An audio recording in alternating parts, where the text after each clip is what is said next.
আসসালামু আলাইকুম। আজকের এই ভিডিওতে আমরা দেখব ডেল ইনস্পাইরন 5559 অর্থাৎ 5559 এই ল্যাপটপের কিভাবে বায়োস সেটআপ করতে হয়, টিপিএম অ্যাক্টিভেট করতে হয়, বুট মেনু পেতে হয় এবং পেন ড্রাইভের সাহায্যে অর্থাৎ বুটেবল পেন ড্রাইভের সাহায্যে আমরা কিভাবে উইন্ডোজ সেটআপ করব তার সংক্ষিপ্ত কিছু প্রসেস আমি দেখাবো। চলুন তাহলে ভিডিওটি শুরু করা যাক। ইনস্পাইরন এই সিরিজ ল্যাপটপগুলোতে আমরা যদি উইন্ডোজ সেটআপ করতে আসি সেক্ষেত্রে অবশ্যই আমাদের পেন ড্রাইভ বুটেবল করে নিতে হবে। এরকম একটি বুটেবল পেন ড্রাইভ লাগবে, অর্থাৎ এই পেন ড্রাইভটি বুটেবল করা হয়েছে।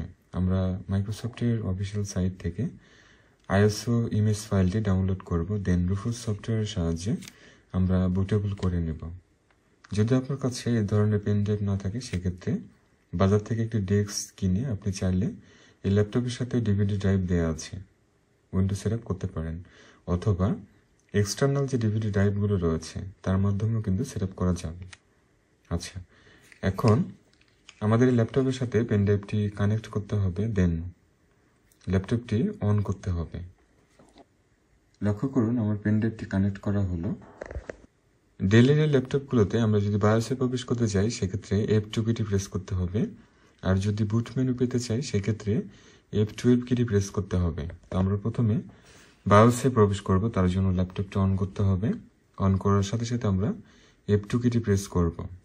অন করলাম। এবার আমরা কিবোর্ড থেকে ঘন ঘন F2 কিটি প্রেস করব। এ হচ্ছে ল্যাপটপের বায়োস স্ক্রিন। তো প্রথমে সিস্টেমের ইনফরমেশনগুলো থাকে আমরা জানি, এর পরবর্তীতে ব্যাটারি ইনফরমেশন, কতটুকু হেলথ আছে বা ব্যাটারি অ্যাক্টিভ আছে কিনা সেই ব্যাপারগুলো আপনি জানতে পারবেন। বুট সিকোয়েন্স থেকে আমরা চাইলে ডিস্কেট ড্রাইভ উঠাই দিতে পারি, কারণ এটার ব্যবহার হয় না, এবং এনআইসি কার্ডের সাহায্যে উইন্ডোজ সেটআপ প্রসেসটি আমরা উঠাই দেব, এটা আমাদের দরকার নেই। ইন্টারনাল হার্ড ড্রাইভ থাকবে, স্টোরেজ ডিভাইস এবং সিডি ডিভিডি ড্রাইভ থাকবে। এরপরে অ্যাডভান্সড বুট অপশনস, এখানে এনেবল লেগেসি অপশন রোমস, অর্থাৎ রোমের সাহায্যে যদি আমরা লেগেসি মোডে উইন্ডোজ সেটআপ করতে চাই সেক্ষেত্রে এটি অন করে রাখতে হবে। সিস্টেমের ডেট টাইম আমরা চেঞ্জ করে নিব। এরপরে সিস্টেম কনফিগারেশন, নেটওয়ার্ক কার্ড, অর্থাৎ আমাদের সিস্টেমে যে নেটওয়ার্ক কার্ডটি রয়েছে সেটা আমরা অ্যাক্টিভ রাখবো। সাতা অপারেশন, এখানে SCI থাকবে। ড্রাইভার্স, এখানে সাতা 0 এবং সাতা 1 অবশ্যই অ্যাক্টিভ রাখতে হবে। এছাড়া USB পোর্ট যেন সাপোর্ট করে তার জন্য অপশনগুলো চেক করে রাখতে হবে। আমরা আমাদের ল্যাপটপে উইন্ডোজ 11 অপারেটিং সিস্টেম ব্যবহার করি, সেক্ষেত্রে আমরা এখানে PTT দেখতে পাচ্ছি, অর্থাৎ হলো প্ল্যাটফর্ম ট্রাস্টেড টেকনোলজি সিকিউরিটি, অথবা TPM থাকতে পারে, অর্থাৎ ট্রাস্টেড প্ল্যাটফর্ম মডিউল, অথবা PTM থাকতে পারে, প্ল্যাটফর্ম ট্রাস্টেড মডিউল থাকতে পারে 2.0 বা 1.0 অথবা 1.2। তো এটি অবশ্যই অ্যাক্টিভ রাখতে হবে। যদি এটি অ্যাক্টিভ না রাখা হয় সেক্ষেত্রে উইন্ডোজ 11 অপারেটিং সিস্টেম ইনস্টল করা যাবে না। তো আমরা এতটুকুই মোটামুটি এখানে চেঞ্জ করব। এই পর্যায়ে আমরা এখান থেকে অ্যাপ্লাই করব। আমরা নিচে দেখতে পাচ্ছি এখানে অ্যাপ্লাই রয়েছে। তো অ্যাপ্লাই ক্লিক করার পরে আমরা আমাদের যে সেটিংসগুলো পরিবর্তন করা হলো সেগুলো ওকে করতে হবে। দেন আমরা এক্সিট করার পর আমরা F12 কিটি প্রেস করব। তাহলে লক্ষ্য করুন এটা হচ্ছে আমাদের ল্যাপটপের ওই বুট অপশন। তো আমরা এখান থেকে যেহেতু আমাদের পেন ড্রাইভের সাহায্যে উইন্ডোজ বুট করাবো তার জন্য নিচে আসবো। নিচে তোশিবা দেখতে পাচ্ছি আমার পেন ড্রাইভ, এটি UEFI মোডে হবে।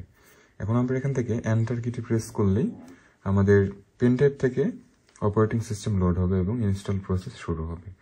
তো ইনস্টল প্রসেস আমরা মোটামুটি সবাই জানি, যদি ইনস্টল করতে না পারি তাহলে চ্যানেলে ভিডিও দেওয়া আছে, অবশ্যই দেখে নেবেন।